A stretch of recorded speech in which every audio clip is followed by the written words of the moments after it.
People are definitely a company's greatest asset. It doesn't make any difference whether the product is cars or cosmetics. A company is only as good as the people it keeps. That was a quote by Mary Kay Ash. The website I use today is called mrkent.com/management. Management techniques play a huge role in the successfulness of organizations. The word initiative means doing the right thing at the right time without being told or influenced by another.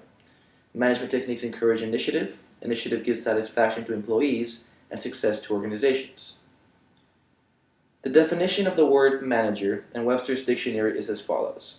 A manager is a person who directs a team or athlete. In the definition, the word that should stand out the most is the word direct. The definition does not include the presence of a boss, nor does it include the action of being bossy, forceful, violent, or controlling. If we take a look at a general common picture of how the management tree is set up, we have 6 main titles. The titles listed in order from highest to lowest power are owner, CEO, supervisor, manager, lead, and associate. Every single one of these positions in some way is a managed position, no matter the order in the hierarchy of management. Now you may ask, is that also applied to the leader of the titles, or the owner?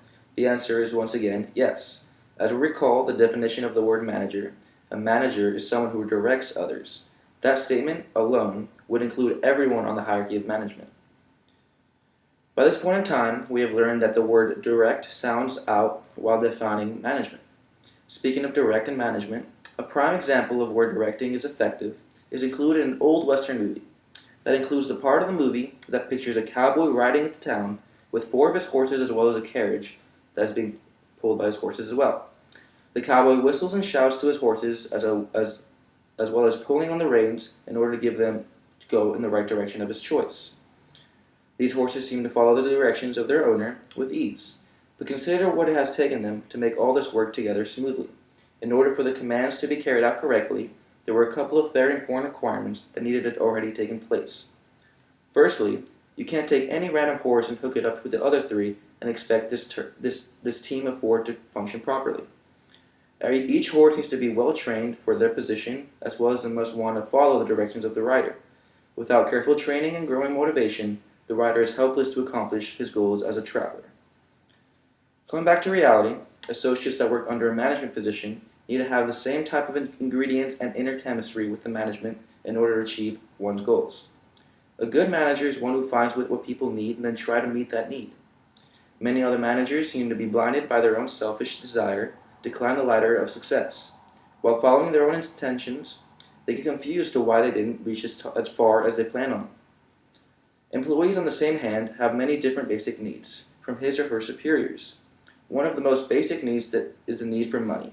Since the need for money is brought up on the first day of the employee's work, the manager doesn't need to be that concerned about meeting an employee's financial needs.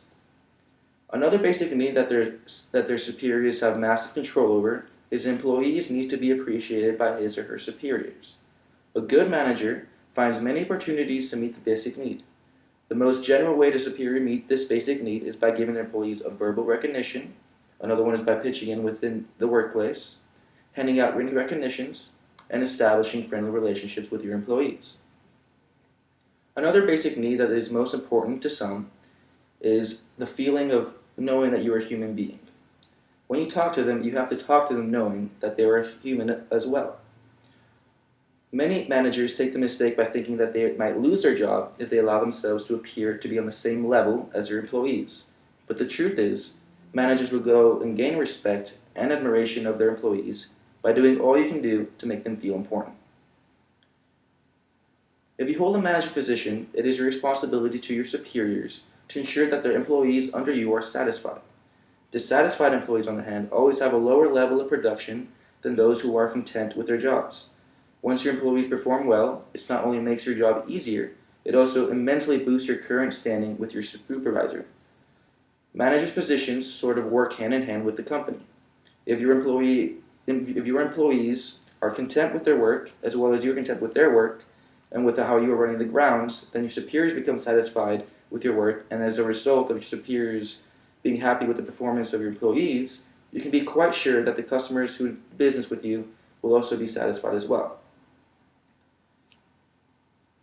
A lot of problems that fall into your responsibility as a manager are problems that involve people rather than equipment or products. Non-personnel problems are easier to fix since you can always fix or replace a machine. The most effective way to handle personal problems is through dialogue. Taking time out of your day to listen to your employees is the most important part of handling personal issues. While this whole conversation is taking place, just remember that you are dealing with a real, live person who is looking for answers and create a common compromise between the two of you that suits both the employee and yourself. Another good technique for a manager is to always be on alert in order to spot trouble before it rises the opportunity to become an issue that needs greater deal of attention later on. While being on the lookout in the workplace, at the same time, you want to be able to point out the positive attributes of your employees. This helps discover hidden talents which allow you to place the right qualified employee for a job. Finally, keep your eyes open for that employee that shows a considerable amount of leadership ability. If new positions are created, or if others' positions open up due to certain circumstances, you'll find it much easier to fill those positions with qualified personnel. To conclude, at the end of the day, you will find it to be much less of a hassle if you make your personal goal to keep your focus on meeting the needs of your employees rather than focusing on selling your product or service to the open world. Thank you.